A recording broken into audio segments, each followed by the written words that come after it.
Opa, opa, tudo bem? Boa tarde, boa noite, bom dia. Não sei que hora você vai assistir esse vídeo, essa conversa, esse bate-papo. Hoje é quinta-feira, dia 29. É isso, dia 29 de outubro, já encerrando aí Outubro Rosa. Queria dizer que as mulheres ganhou um espaço muito bacana por conta de diversas comemorações. A gente tinha o mês de maio, que era o mês da noiva, né? Então, tem aquele todo glamour, que o pessoal casava e tal. Depois o mês de março, né? 8 de março, que ganhou também um mês inteiro para as mulheres, né? Se debate a violência contra as mulheres. Eu acho que as pessoas não contam a verdadeira história, né? Ou tem preguiça de contar a história, porque o 8 de março, mas é bom a gente fazer uma pesquisa. E agora o Outubro Rosa, né? Por conta da questão do câncer de mama, prevenção, debate, acaba que o mês de outubro se transformando em um debate para cuidar da saúde das mulheres. É importante também, e traz outros debates, né? Crescente índice do feminicídio, a violência contra as mulheres também, acaba que se debatendo isso no mês de outubro. E aí, para a gente é muito importante que isso vai se debatendo o ano todo, né? E se você observar, 1º de janeiro, festa, virada, então as mulheres estão ali à mercê dos machistas, dos homens violentos, aquela coisa toda, que não se cansam, né, de praticar atrocidades. E depois vem o carnaval, vem as festas, então a gente precisa o tempo todo estar debatendo sobre isso para que as pessoas fiquem atentas ao ano e não só aos meses ou alguns dias. Portanto, já fazendo assim, dando um tchau, quase tchau ao Outubro Rosa, o podcast da gente, né? A gente pode e não poderia deixar de trazer aqui uma especialista. Nós vamos conversar hoje com a doutora Carolina Argolo, médica mastologista, né? Para tirar algumas dúvidas, mesmo que existam aí feiras de saúde em várias associações. O GAP fez isso, o Grupo Alerta Pernambués, levou várias mulheres também, para além de debater sobre isso, passar um dia inteiro no clube, no churrasco e tudo mais. Parabéns aí à turma do GAP, Grupo Alerta Pernambués. E nós estamos aqui com a doutora Carolina, médica mastologista. Uma boa tarde, doutora, tudo bem? Tudo bem, muito prazer estar aqui com vocês, aqui no A Gente Pode. Tenho certeza que vai ser uma conversa ótima. Isso aí, vamos nessa. A gente queria saber aqui um pouco, né? Dentro da medicina, o que levou a senhora a escolher essa área? Se apresente, diga de onde você vem, nasceu onde. Você me falou no instante que você era bisneta de Fontes, um deputado federal de Sergipe da década de 60, época de JK. Perfeito, é verdade. Então, eu me chamo Carolina Argolo, eu sou médica mastologista, estou presidente da Sociedade Brasileira de Mastologia aqui na Bahia. Já atuo, né, nessa especialidade há 25 anos, eu fiz 25 anos de formada no passado, né? Daí para 26, apesar de ter essa carinha jovem. E não podia recusar esse convite, essa oportunidade da gente trazer esse assunto aqui para educar a população, para trazer mais informação, para esclarecer dúvidas. Acho que o papel do médico também é de educador, né? A gente precisa informar, informação salva, informação de qualidade. Informação traz alento, né? A informação verdadeira traz alento. Num mundo que nós estamos vivendo cheio de fake news, cheio automedicação, né? Perfeito. Tudo que aparece na internet, as pessoas vão comprando, vão bebendo, tomando. E a busca, às vezes, de um caminho errado, achando que é o mais fácil, né? Como está acontecendo com suplementações em exagero, uso de hormônios em exagero e de maneira inadequada. Então, oportunidades na mídia e nos canais de divulgação, como o seu, da gente trazer informação para a população, é fundamental, é necessário. Eu te agradeço a oportunidade para a gente trazer esse tema aqui. E encorajar as mulheres, né? Sempre. Encorajar não só as mulheres, mas também os homens também, né? Novembro está chegando aí. Isso, não só o homem. Na verdade, essa questão do cuidado com a saúde, ela deve ser um Constante. hábito diário, né? É a gente desenvolver hábitos. Mas por que esses meses de cores se tornaram tão importantes? Porque é uma oportunidade da gente trazer à tona uma falha, né, também no nosso fluxo de saúde, a gente chamar a atenção que precisa olhar para você mesmo, né? Chamar a atenção de pontos importantes de você olhar para a sua saúde. E às vezes a rotina, a gente realiza o trabalho de maneira tão automatizada naquele dia a dia e você se esquece do principal, que é você mesmo, né? A história do avião, coloca a máscara primeiro em você, para depois no outro. Então a gente primeiro precisa cuidar de nós, ninguém pode cuidar do outro se não estiver com a saúde plena. Bom, bacana, eu acho que o nosso papo aqui vai ser muito bacana, mas antes de entrar nesse agora da saúde, a senhora acha que a saúde é pouco, essa questão do cuidado com a saúde é pouco divulgado nos meios de comunicação, porque a senhora fala muito obrigado e vem aqui, um espaço como esse, é como se a gente não tivesse. Eu acho que a gente vive um ambiente hoje de muito acesso a mídias sociais, né? As pessoas buscam muitas informações, mas a TV aberta, enfim, que é o que o povo tem mais acesso, né? Nem todo mundo tem acesso fácil às mídias com foco específico. Eu acho que o cuidado com a saúde ele tem que ser incentivado durante todo o ano. Sobre alimentação, sobre atividade esportiva, sobre o álcool, por exemplo, que a gente sabe que é um grande problema mundial em relação a fator de risco para várias doenças, dentre eles o câncer de mama, é extremamente consumido e é lícito, né? E a gente sabe da questão hoje que a gente consegue reduzir risco para câncer de mama, por exemplo, quando você associa boa alimentação, evitar o consumo de bebida alcoólica. Então, trazer mais isso. Muita gente não sabe que o álcool, uma dose por dia, aumenta 7% o risco para câncer de mama, por exemplo, né? Então, acho que pode ser explorado. Existem outros fatores a serem explorados. Eu falo que a gente precisa educar o nosso povo, porque o principal fator que vai de encontro, a nossa maior dificuldade é lidar com o medo das pessoas, o medo de adoecer, o medo do resultado do exame, né? E eu acho que a gente só consegue desfazer esse medo com informação segura. Dizer que adoecimento é do ser humano, é da humanidade. Qualquer ser vivo, na verdade, pode adoecer, né? Mas a gente tem como curar, a gente tem como tratar. A medicina é bastante avançada e a gente precisa falar de maneira leve sobre isso para que a população fique mais, encare de uma maneira mais suave, segura e vai desfazendo esses medos. Segura, porque assim o cara sente uma febre e pensa que já vai morrer, né? Eu recorro logo a meus chás, né? Chá disso, chá daquilo.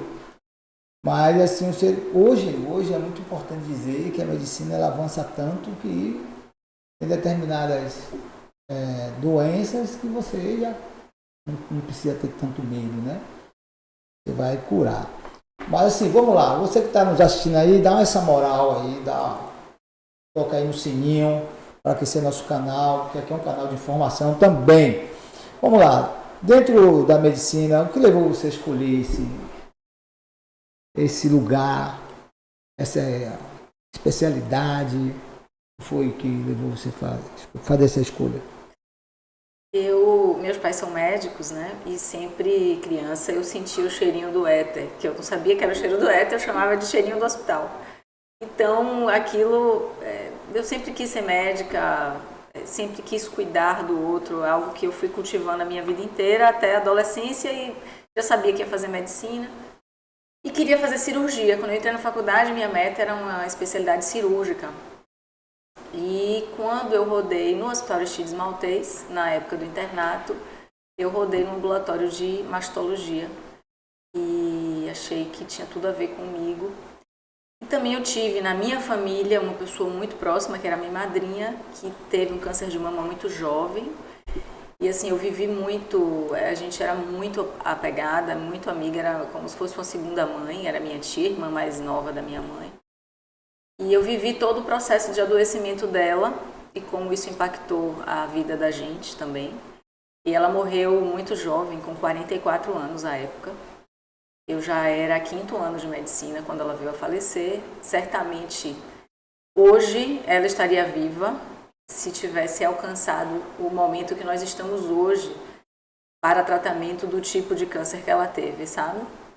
Porque hoje, mesmo paciente metastática tem um tempo de vida com as drogas que existem hoje para tratar. Eu fico sempre me perguntando, poxa, será que ela hoje não estaria viva se tivesse tido a oportunidade?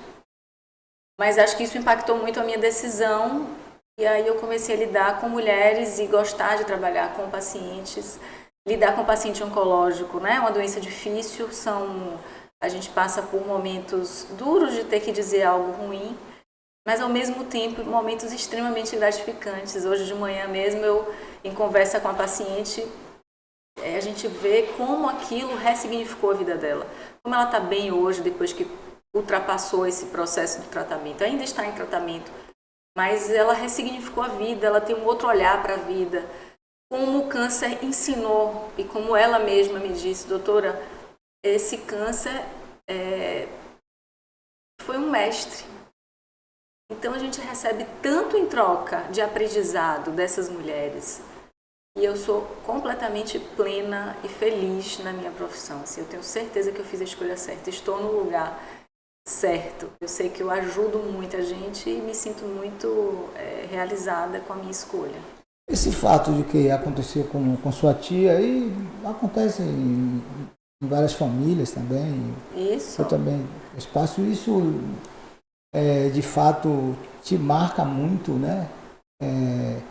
E traz um pouco ela para estar ali perto de você. Eu não sei se você qual a sua religião, mas me ajuda.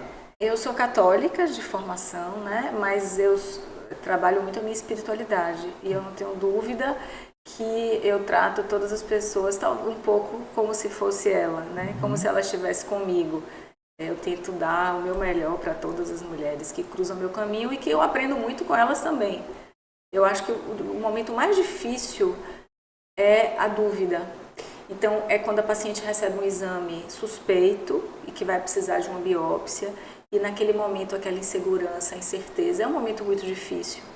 Mas depois que ela tem o diagnóstico fechado, né, quando vem positivo, e a gente vem com a solução, porque eu já venho com um resultado ruim, mas eu trago para ela também qual é o próximo passo, qual é a solução de resolução do problema.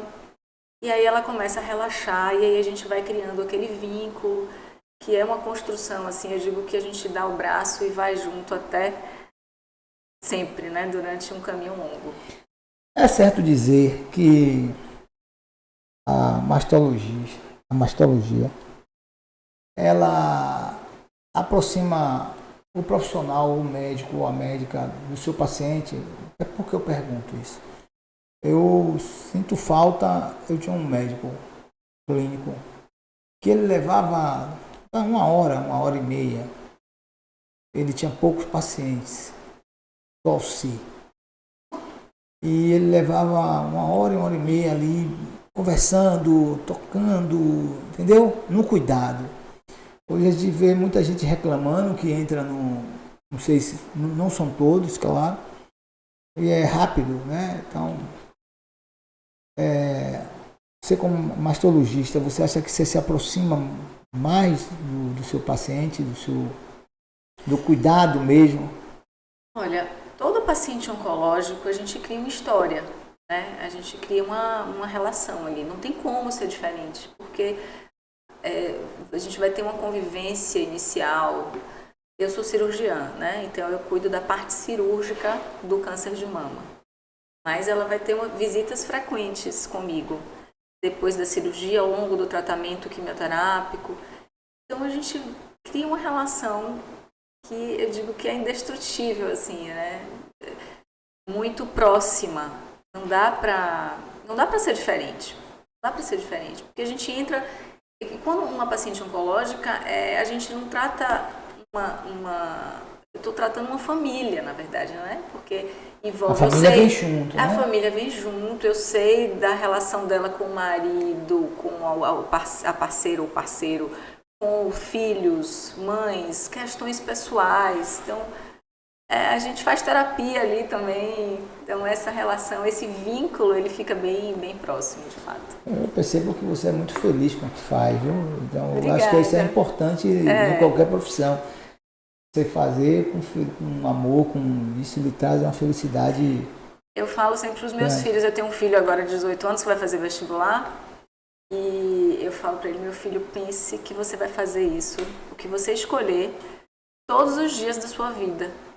Então tem que ser algo que lhe dê prazer. Eu não posso escolher por você, né? Acho que tem que ser, em primeiro lugar, a gente tem que ser feliz nas escolhas. Bom, você já contou um pouco aí como é a sua felicidade quando você está, mas para um pouco mais como é essa sua trajetória profissional, né? Essa coisa, né? Eu acho que se você fosse, acho que você tem sua clínica e tal, não sei se você trabalha no estado, mas se você trabalha, você é daqueles profissionais que não falta um dia, né? Eu já trabalhei no estado, hoje não estou mais atuando no serviço público. Trabalho no grupo privado, que é no grupo CAN Oncoclínicas. Grupo o quê? No grupo CAN Oncoclínicas. E assim, eu sou feliz com o que eu faço, mas tem muita dor também, né? Porque a gente também... E a gente sofre junto, tá? Não tem como não sofrer. Outro dia eu vi até uma entrevista do Drauzio Varela comentando isso. Porque o médico fica distante. Não, a gente fica junto, a gente compartilha a dor. Agora é difícil dar notícia ruim, ninguém gosta, né? Mas a gente vai desenvolvendo, eu não vou dizer que é uma maneira de se proteger, mas não é nenhuma barreira, é uma forma de que você também ressignifique essa dor, porque eu preciso atender uma próxima pessoa que precisa que eu esteja inteira ali para ela. Então a gente vai, só que no final do dia você sente que está com energia. Aí o que eu faço? Vou treinar, vou para academia, vou ouvir música, né? Tem as nossas maneiras também de digerir os problemas que chegam até mim através dessa dor das pacientes. Fala um pouco aí a gente estava conversando aqui desses meses, nessas cores, né? É importante a gente tratar tudo todos os dias, cada um na sua área. Mas me fala um pouco aí do seu sentimento do Outubro Rosa. Você sabe a história do Outubro Rosa? Como é que começou? Eu gostaria que você contasse para mim. Então, o Outubro Rosa começou na década de 90, um movimento nos Estados Unidos, através do Instituto Komen, que foi um instituto criado pela irmã de uma paciente que veio a falecer com 30 e poucos anos, eu não me recordo exato, com câncer de mama. E aí ela criou esse instituto para apoio a mulheres com câncer de mama. Eles fizeram uma grande corrida e na época as mulheres usavam e distribuíram laços rosa que elas usavam no punho. E por isso, daí que começou esse movimento. Nos Estados Unidos, o mês de outubro, a nível de legislação mesmo, eles instituíram que esse mês ia ser dedicado ao combate do câncer de mama. E aí, aqui no Brasil, em 2002, se eu não me engano, foi a primeira vez que o obelisco do Ibirapuera foi iluminado de rosa. A partir daí, esse movimento foi ganhando força no mundo todo, né? Depois desse movimento, dessa corrida pela cura do Instituto Komen, que foi um marco.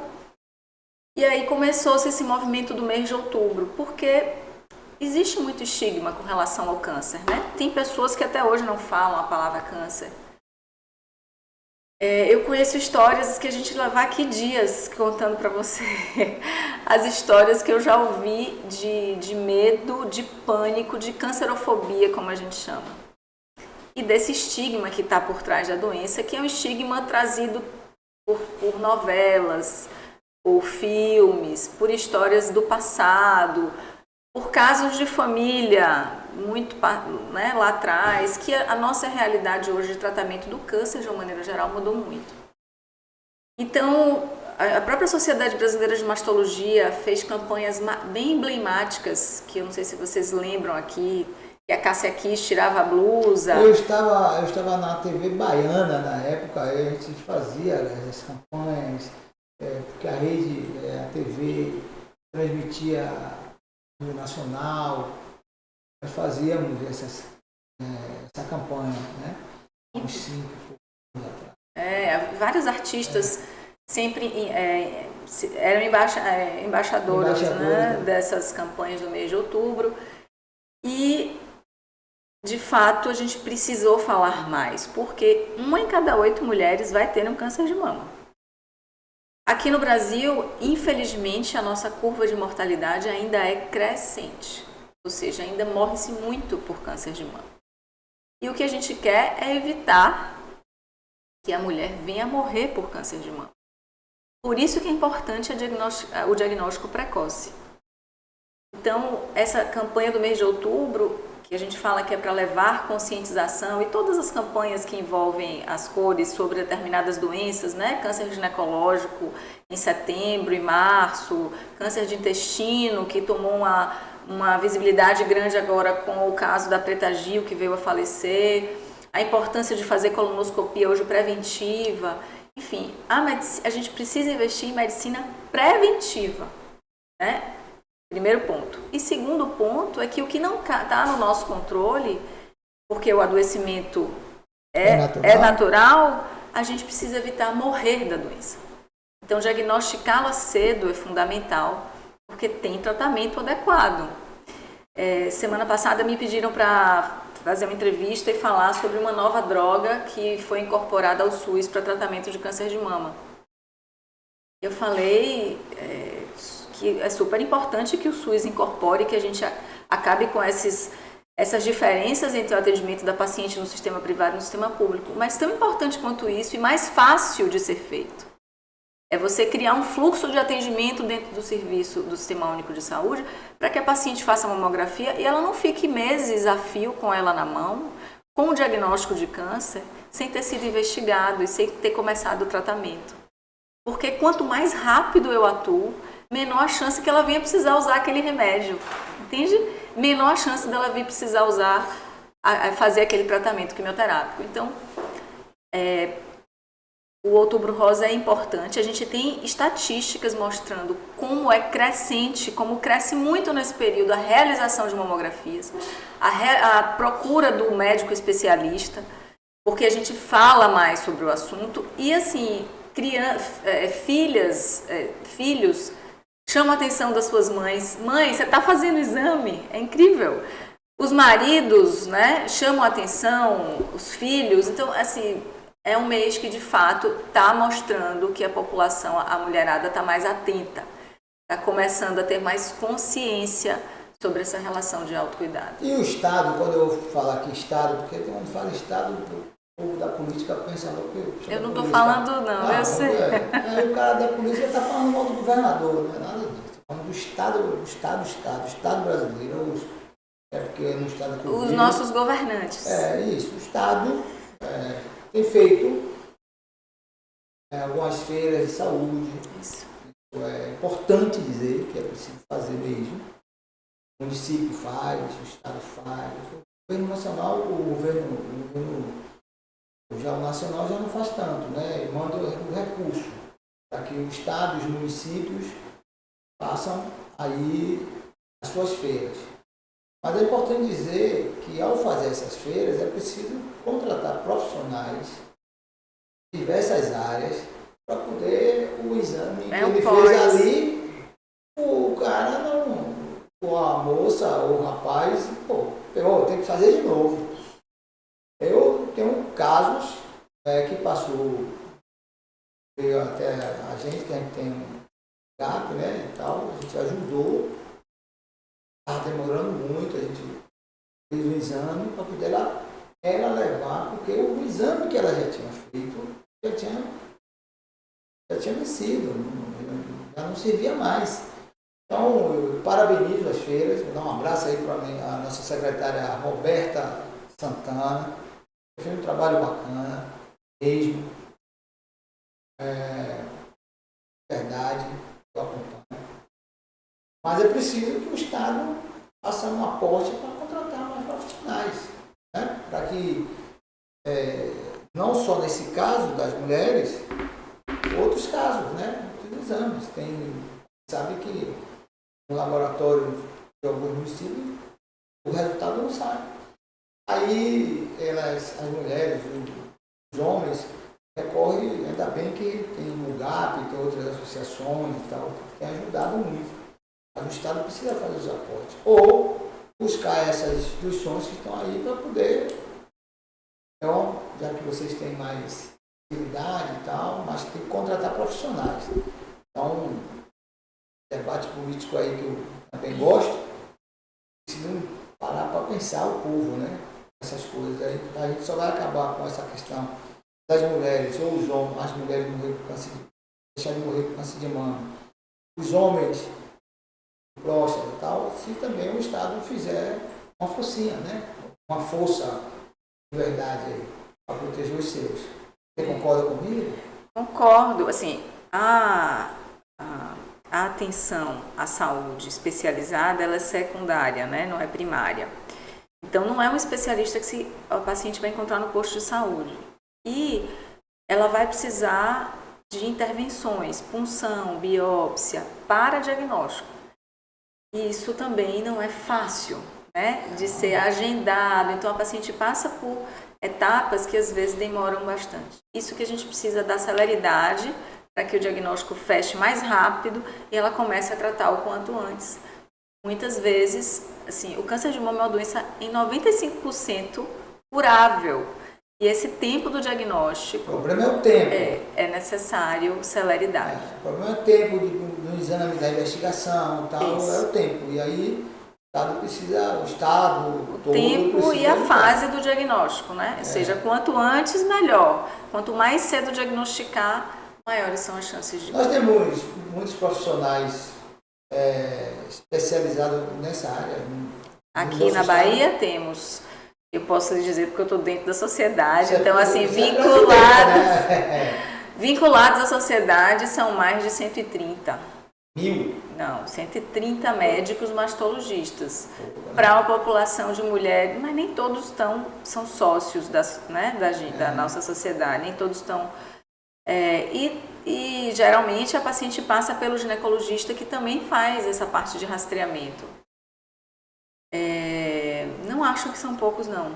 São poucos, não. No estado? Agora não sei se está bem distribuído, porque é no estado, não é em Salvador, não. Em Salvador está a maioria, mas tem mais de 130 no estado.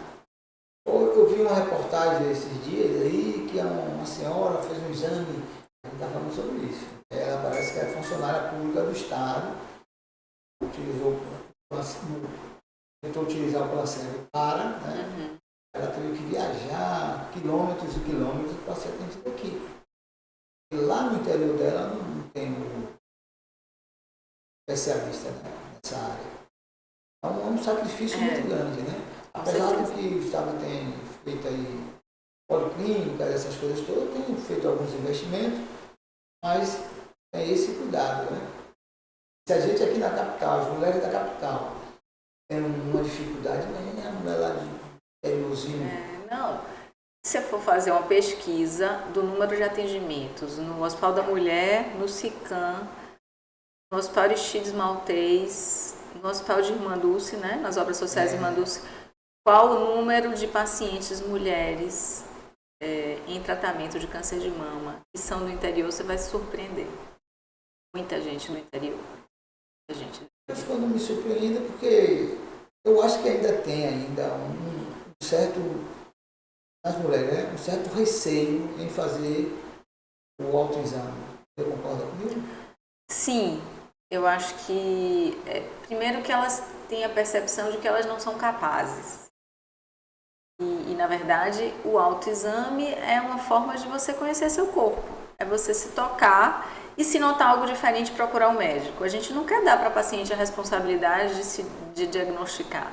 Mas ela conhecer o próprio corpo é importante. Educar as nossas filhas desde cedo, depois que menstruarem, desde o período da adolescência, de conhecer o seu corpo. Porque antigamente a gente encontrava muito tabu nisso, né?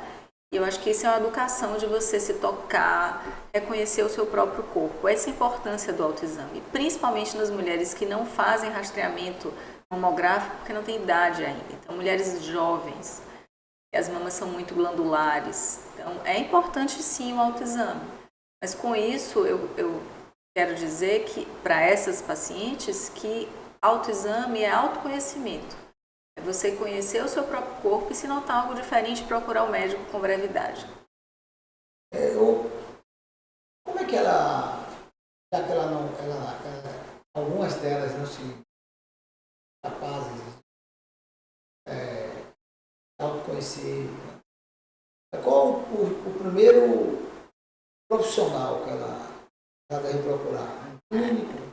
Geralmente é o ginecologista. O ginecologista é o clínico da mulher, né? Que a gente começa aí desde depois da primeira menstruação, que vai, alguns já são obstetras, que vai acompanhar durante a gestação, mas você pode se olhar no espelho todos os dias, notar se tem algum abaulamento na mama, se tem algum caroço, se um lado está diferente do outro. A mama é um órgão par, então a gente sempre deve comparar um lado e outro.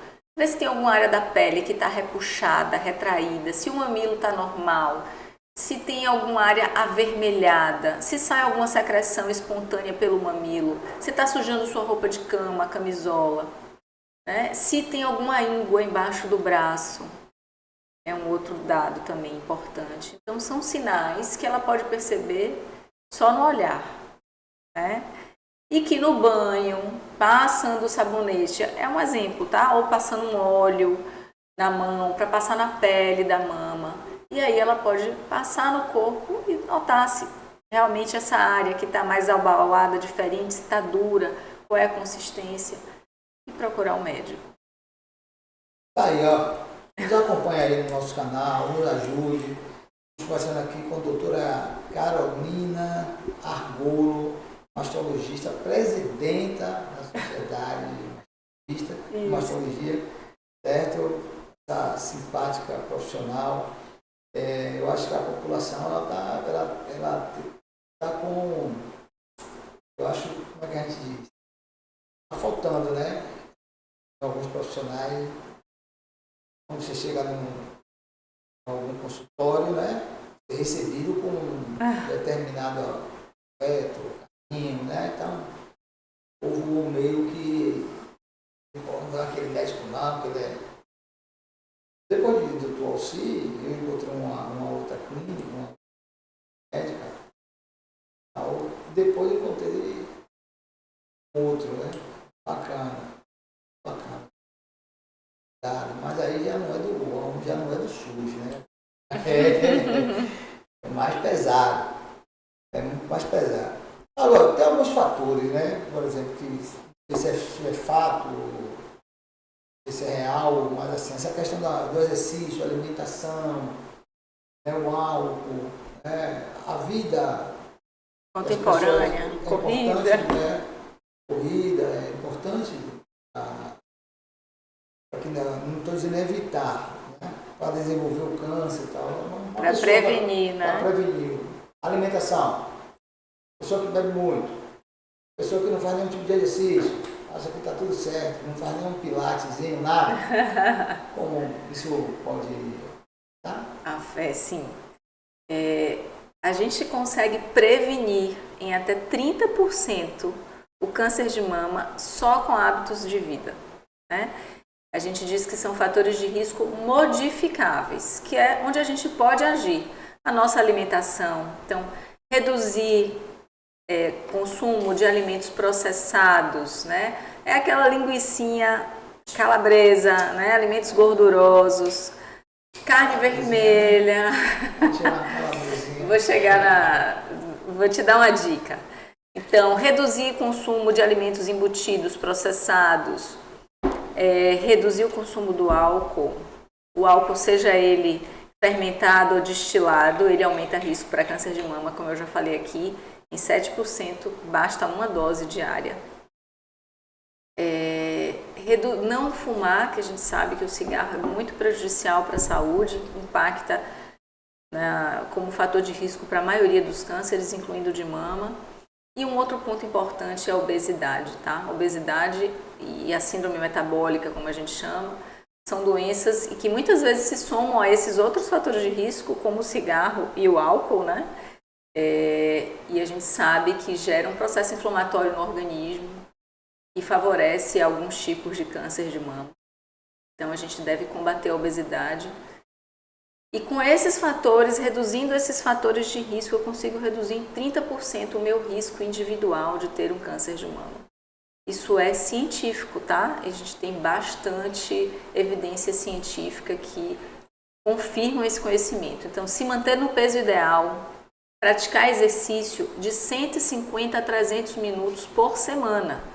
E aí, quando eu falo em exercício, é importante fazer exercício aeróbico, é importante fazer musculação. O Pilates, que você falou, é um exercício ótimo, que você trabalha a resistência, trabalha a mobilidade também. Então, o ideal é que você faça um pouquinho todos os dias, pelo menos meia hora todos os dias. Quando você falou, mas e a linguicinha, o churrasquinho no fim de semana? Eu sempre digo para as minhas pacientes, assim, ó, no dia que você sair da rotina da alimentação saudável ou for tomar uma taça de vinho, né? Porque eu entendo que a bebida para muitas pessoas tem um prazer pessoal. Aí você gasta mais na academia, pratica mais exercício, aumenta o seu gasto. Porque esses são fatores de proteção. Existem fatores de risco que não são modificáveis, que é a idade que a mulher menstrua, porque a gente sabe que a janela de tempo de exposição ao hormônio feminino, né, ela é um fator de risco importante para câncer de mama. O hormônio feminino, ele é um fator de promoção do câncer de mama. Por isso que mulheres têm mais risco de ter câncer de mama do que os homens, porque os homens, alguns até têm mama, mas a maioria não tem, né? A gente tem que ter glândula, tem que ter tecido mamário para adoecer, e o hormônio feminino é o principal promotor. Então, basta ser mulher, tem risco de ter câncer de mama. Mas homem também corre risco. Homem também tem, em 1% de todos os cânceres que acometem o homem é o de mama. Tá? Em cada 100, e o câncer de mama no homem tem uma característica que pode estar associado a um fator hereditário, pode estar associado a uma síndrome hereditária. Todo homem que apresenta câncer de mama tem que ser testado uma mutação genética. É importante também dizer isso. Pois é, e os homens também, viu? Dá, tal. E quando eu falei da linguicinha, porque a gente que vem do interior também, e daqui da capital nacional, a gente tinha o costume de comer determinadas comidas. A gente pensava uma carne de sertão, assada na brasa com farofa d'água, chamada pião. Chegar e enfiar a boca. A gente nunca mais fez, nunca mais comi. Mas é importante. Eu tenho um amigo, o pai dele teve um problema no coração. Mas ele só come a carne sertãozinha dele e tal, não tem jeito de tirar. É doloroso, mas ele já está com. Wilson, um abraço aí. Oi, Alain. Mas é difícil, né? É difícil mudar hábitos depois de tanto tempo de vida, né? Mas não é impossível. A gente tem que se espelhar em bons hábitos. Claro que não é. Aí imagine também. Eu sei que precisa mudar. Eu não estou incentivando ninguém a não mudar, não. Eu acho que é importante. Eu acho que é importante, mesmo que você mora em determinados lugares, você pode comer comida saudável. Certo? Mas assim, tem gente, estou falando sério. Eu sei. Entre uma salada e uma feijoada, Vai na feijoada. Bastante domingo, né?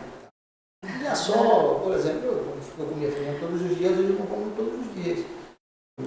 Feijoada uma vez no mês, entendeu? Um fato, a coisa toda. Mas é muito difícil também. Então você precisa ser acompanhado, isso eu quero dizer. Acompanhada de uma pessoa, um outro profissional, né? E fazer com que nutricionista, psicólogo. Todo serviço privado e alguns serviços públicos também, né? O tratamento do câncer ele envolve essa multidisciplinaridade. Então, tem nutricionista, tem fisioterapeuta, tem psicólogo, tem dentista, porque alguns remédios interferem também na absorção do cálcio. Precisa ver se a paciente não está com nenhuma infecção na boca. Então, existe essa multidisciplinaridade para que a paciente siga ao longo do tratamento bem assistida e com as melhores escolhas, né? Ela tem que estar com um aporte proteico bom. Fruta e legume é barato, mas a gente sabe que proteína não. Depende do bairro, doutor. Fruta e verdura não? Acho que fruta e verdura é mais acessível para todo mundo. Mas depende Apesar de que de vez em quando eu vou na feira, me assusto também. Tem bairro aí que é danado, viu?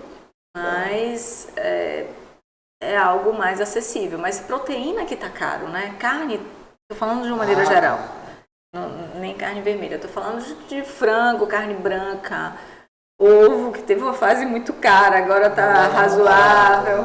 Adoro. Mas a proteína tá cara. Então a gente precisa ensinar o nosso povo também a se nutrir melhor e ter essa possibilidade de se alimentar melhor, porque você também, barateando isso, o consumo de alimentos saudáveis, você está evitando que as doenças apareçam na nossa população, ajudando a nossa população a controlar melhor o peso. E isso tudo é fator de risco para várias doenças. Então eu também estou impactando na saúde pública, né? Na saúde da nossa comunidade, quando eu consigo ofertar uma qualidade de alimentação melhor para todos. Eu acho que depois da pandemia, eu acho que o fator mais perigoso aí da povo é o álcool, né? Tem consumido muito. E aumentou, isso também é científico, né? Tem estatística, o consumo de bebida alcoólica por mulheres. Aumentou muito. Então, e cada dia que passa tem gente ali abrindo depósitos para poder, você não precisa ficar na rua, te leva para sua casa e tal, no conforto do celular você vai se matando. A ideia é essa, consumir muita bebida. Por essa questão de alimento, porque vou comer o que tem, eu não podia escolher não, viu? Eu tenho o quê? Não tenho o quê não. Aí se tem o quê, você não vai nem comer. Ainda existe muito mito, você já falou aqui, de se falar até em qualquer tipo de câncer. Mas no câncer de mama, esse mito é maior ou menor? Eu acho que tem muitos mitos sobre o câncer de mama, né? Tem paciente que sempre pergunta, doutora, desodorante dá câncer de mama? Não, desodorante não dá câncer de mama. Pode usar desodorante sem problema nenhum. Eu sou ignorante, eu já pensava que dá. Não, desodorante não dá câncer de mama.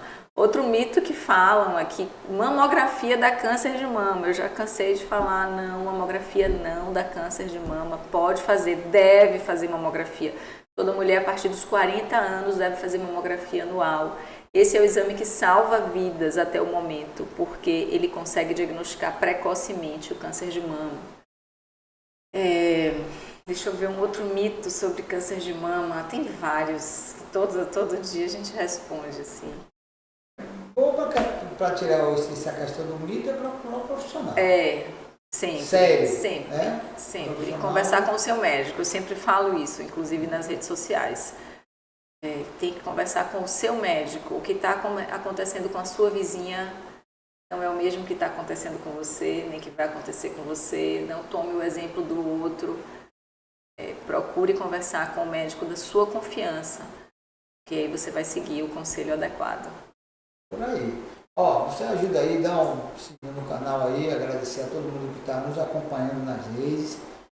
Esse bate-papo aqui é muito importante para você. A gente tem trazido aqui outros profissionais para que possa dar suas dúvidas, esclarecer também. Então, nos acompanha aí. E a rede de apoio? Essa rede de apoio ela é importante. O profissional ele é importante. Né? O médico e a médica são importantes. Mas assim, essa rede de apoio, como é que ela deve funcionar? Fato. Rede de apoio é fundamental, né? Porque a paciente, nesse momento, existem fases de doença. Diante de um câncer que a gente sabe que é uma doença potencialmente letal, é potencialmente letal, porque pode matar, mas é potencialmente curável. E a paciente ali, ela não sabe ainda qual é a chance dela, para que lado ela vai. Ela está insegura, ela precisa de um suporte emocional, ela precisa estar junto de quem realmente a acolha, né? Familiares, o marido, né? o companheira, quem tá, a parceira, o parceiro, tem que estar muito consciente, participativo.